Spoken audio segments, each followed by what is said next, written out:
ಆತ್ಮೀಯ ವಿದ್ಯಾರ್ಥಿಗಳೇ, ನಾನು ಮಂಜುನಾಥಯ್ಯ, ಸಹಾಯಕ ಪ್ರಾಧ್ಯಾಪಕರು, ಕನ್ನಡ ವಿಭಾಗ, ಸರ್ಕಾರಿ ಪ್ರಥಮ ದರ್ಜೆ ಕಾಲೇಜು, ಉಪ್ಪಿನಂಗಡಿ. ತೃತೀಯ ಚತುರ್ಮಾಸದ BA BSW ಕನ್ನಡ ವಿಷಯದ ಭಾವಚಿತ್ರಗಳ ಭಾವನಾಲೋಕದಲ್ಲಿ ಲೇಖನದ ಲೇಖಕರಾದ ಸ್ಮಿತಾ ಅಮೃತರಾಜ್ ಸಂಪಾಜೆ ಅವರ ಒಂದು ಪರಿಚಯವನ್ನು ಮಾಡಿಕೊಂಡು ಭಾವಚಿತ್ರಗಳ ಭಾವನಾಲೋಕದಲ್ಲಿ ಲೇಖನದ ಆಶಯವನ್ನ ಇಂದಿನ ತರಗತಿಯಲ್ಲಿ ತಿಳಿದುಕೊಳ್ಳೋಣ. ಸ್ಮಿತಾ ಅಮೃತರಾಜರವರು 1978 ಜನವರಿ 8ರಂದು ಜನಿಸಿದರು. ದಕ್ಷಿಣ ಕನ್ನಡ ಜಿಲ್ಲೆಯ ಸುಳ್ಯ ತಾಲೂಕಿನ ಪಂಜಾ ಗ್ರಾಮದ ಪಳಂಗಾಯ ಮನೆಯಲ್ಲಿ ಜನಿಸಿದ ಇವರು ಕೊಡಗಿನ ಸಂಪಾಜೆ ಬಳಿಯ ಚಂಬುವಿನಲ್ಲಿ ವಾಸವಾಗಿದ್ದಾರೆ.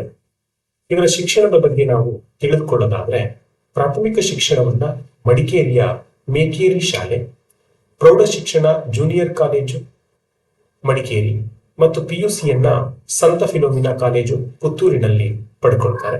ಇನ್ನು ಪದವಿಯ ವಿದ್ಯಾಭ್ಯಾಸ ನೆಹರು ಮೆಮೋರಿಯಲ್ ಕಾಲೇಜು ಸುಳ್ಯದಲ್ಲಿ ಆಗುತ್ತೆ. ಕನ್ನಡ ಸಾಹಿತ್ಯದಲ್ಲಿ ಸ್ನಾತಕೋತ್ತರ ಪದವಿಯನ್ನ ಮಂಗಳೂರು ಮುಕ್ತ ವಿಶ್ವವಿದ್ಯಾನಿಲಯದಿಂದ ಪಡ್ಕೊಂಡಿದ್ದಾರೆ.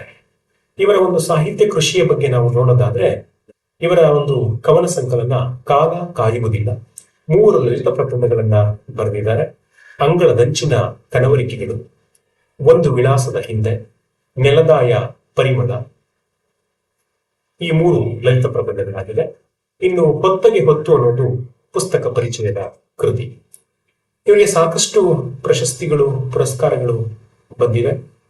ಅವುಗಳಲ್ಲಿ ಮುಂಬಯಿಯ ಸುಶೀಲ ಸೀತಾರಾಮ ಶೆಟ್ಟಿ ಪ್ರಶಸ್ತಿ, ಕೊಡಗಿನ ಗೌರಮ್ಮ ಪ್ರಶಸ್ತಿ, ಸಾಹಿತ್ಯ ರತ್ನ ಪ್ರಶಸ್ತಿ, ಕಾಯಿಕ ರತ್ನ ಪ್ರಶಸ್ತಿ, ಸುಳ್ಯದ ಚಂದನ ಪ್ರಶಸ್ತಿ, BM ಶ್ರೀ ಸಾಹಿತ್ಯ ಪ್ರಶಸ್ತಿ, ದಾರಿದೀಪ ಪ್ರಶಸ್ತಿ, ಗುರುಕುಲ ಕಲಾ ಪ್ರಶಸ್ತಿ 2021ರಲ್ಲಿ, ಅದೇ ವರ್ಷ ಅಡ್ವೈಸರ್ ಕಾವ್ಯ ಪ್ರಶಸ್ತಿ, ಅದೇ ವರ್ಷ ಮತ್ತೊಂದು ಪ್ರಶಸ್ತಿಯನ್ನು ನೀಡಿ ಗೌರವಿಸಲಾಗಿದೆ, ಸ್ವಾಭಿಮಾನಿ ಪುಸ್ತಕ ಪ್ರಶಸ್ತಿ. ಇನ್ನು ಕರ್ನಾಟಕ ಅರೆಭಾಷೆ ಸಂಸ್ಕೃತಿ ಮತ್ತು ಸಾಹಿತ್ಯ ಅಕಾಡೆಮಿಯ ಸದಸ್ಯರಾಗಿ ಇವರು ಕಾರ್ಯವನ್ನು ನಿರ್ವಹಿಸ್ತಾ ಇದ್ದಾರೆ. 2021ರಲ್ಲಿ ದೆಹಲಿಯ ಸಾಹಿತ್ಯ ಅಕಾಡೆಮಿ ಆಯೋಜಿಸಿದ ಕವಿಗೋಷ್ಠಿಯಲ್ಲಿ ಕರ್ನಾಟಕವನ್ನು ಪ್ರತಿನಿಧಿಸಿದ್ದಾರೆ. ಹೈದರಾಬಾದಿನಲ್ಲಿ ನಡೆದ ಹೊರನಾಡ ಕನ್ನಡಿಗರ ಕವಿಗೋಷ್ಠಿ, ರಾಯಚೂರಿನಲ್ಲಿ ನಡೆದ ಅಖಿಲ ಭಾರತ ಸಾಹಿತ್ಯ ಸಮ್ಮೇಳನದ ಕವಿಗೋಷ್ಠಿ ಮತ್ತು ಮೈಸೂರಿನ ಕವಿಗೋಷ್ಠಿಯಲ್ಲಿ ಭಾಗವಹಿಸಿದ ಕೀರ್ತಿ ಇದೆ ಇವರಿಗೆ. ಮಡಿಕೇರಿ ಮತ್ತು ಬೆಂಗಳೂರು ಆಕಾಶವಾಣಿ ಸೇರಿದಂತೆ ಅನೇಕ ಕವಿಗೋಷ್ಠಿಗಳಲ್ಲಿ ಕವಿತೆಯನ್ನು ವಾಚನ ಮಾಡಿದ್ದಾರೆ. ಇವರ ಕೆಲವು ಕವಿತೆ ಮತ್ತು ಪ್ರಬಂಧಗಳಿಗೆ ಬಹುಮಾನಗಳು ಕೂಡ ಸಂದಿವೆ.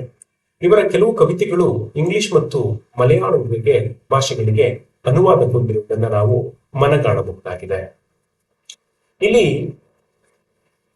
ಭಾವಚಿತ್ರಗಳ ಭಾವನಾ ಲೋಕದಲ್ಲಿ ಈ ಲೇಖನದ ಆಶಯವನ್ನ ನಾವು ನೋಡೋದಾದ್ರೆ, ಭಾವಚಿತ್ರಗಳ ಕುರಿತಾದ ಮೋಹ ಇಂದು ನೆನ್ನೆಯದಲ್ಲ, ಇದಕ್ಕೆ ಸುದೀರ್ಘವಾದ ಇತಿಹಾಸವಿದೆ. ಭಾವಚಿತ್ರವೊಂದು ನಮ್ಮ ಮನೋಲೋಕವನ್ನು ವಿಸ್ತರಿಸುವ ಎಲೆಯಂತೆ ಗೋಚರಿಸುತ್ತದೆ. ಇಲ್ಲಿಯ ಪ್ರಬಂಧ ಭಾವಚಿತ್ರದ ವಾಯಾನದ ಜೊತೆಗೆ ನಾವು ವಿಹರಿಸತೊಡಗುತ್ತೇವೆ. ಇಲ್ಲಿ ಮುದ ಕೊಡುವ, ನವಿರೇಳಿಸುವ, ಕಿರಿಕಿರಿ ಹುಟ್ಟಿಸುವ ಸನ್ನಿವೇಶಗಳು ಕೂಡ ಇಲ್ಲಿ ಕಾಣಬಹುದಾಗಿದೆ. ಭಾವಚಿತ್ರಗಳು ಮಾತಿಲ್ಲದೆ ಅನೇಕ ಭಾವಗಳನ್ನ ಹೇಗೆ ಮಗೆದು ಕೊಡಬಲ್ಲವು ಅನ್ನೋದನ್ನ ಲೇಖಕಿ ತುಂಬಾ ನವಿರಾಗಿ ನಿರೂಪಿಸ್ತಾ ಹೋಗ್ತಾರೆ. ಭಾವಚಿತ್ರಗಳ ಜಗತ್ತನ್ನು ಕರೆಸಿಕೊಳ್ಳುವಂತಹ ಫೋಟೋಗ್ರಾಫರ್ ಹೇಗೆ ಜನಾದರಣೀಯ ವ್ಯಕ್ತಿಯಾಗಿದ್ದ, ಅವನಿಗೆ ಎಷ್ಟೊಂದು ಪ್ರಾಮುಖ್ಯತೆ ಪ್ರಾಪ್ತವಾಗುತ್ತಿತ್ತು ಎನ್ನುವುದು ನಮಗೆ ಅರಿವಿಗೆ ಬರುತ್ತೆ. ಆದರೆ ಬದಲಾದ ಕಾಲಘಟ್ಟದಲ್ಲಿ ಎಲ್ಲರೂ ಹೇಗೆ ಅವರವರೇ ಫೋಟೋಗ್ರಾಫರ್ಗಳಾಗಿ ಬೇಕೆಂದಾಗ ಫೋಟೋ ಕ್ಲಿಕ್ಕಿಸಿಕೊಳ್ಳುತ್ತಾ ನಿರ್ಭಾವುಕರಾಗುತ್ತಿದ್ದಾರೆ ಅನ್ನೋದು ಕಾಲದ ಬದಲಾವಣೆ ತಂದಿಟ್ಟ ಖೇದಕರ ಸಂಗತಿ ಅನಿಸುತ್ತೆ. ಇಲ್ಲಿ ಲೇಖಕಿ ಅನೇಕ ಪ್ರಸಂಗಗಳ ಮೂಲಕ ವಿವರಣೆಯನ್ನ ಕೊಡ್ತಾರೆ. ಇವತ್ತಿಗೂ ಕೂಡ ಭಾವಚಿತ್ರವನ್ನು ಬದುಕಿನ ಭಾಗವೇ ಆಗಿದೆ ಅನ್ನೋದನ್ನ ಲೇಖಕಿ ನಿರೂಪಿಸ್ತಾ ಹೋಗ್ತಾರೆ. ಮುಂದಿನ ತರಗತಿಯಲ್ಲಿ ಈ ಒಂದು ಪ್ರಬಂಧದ ವಿಶ್ಲೇಷಣೆಯನ್ನ ನೋಡೋಣ. ಧನ್ಯವಾದಗಳು.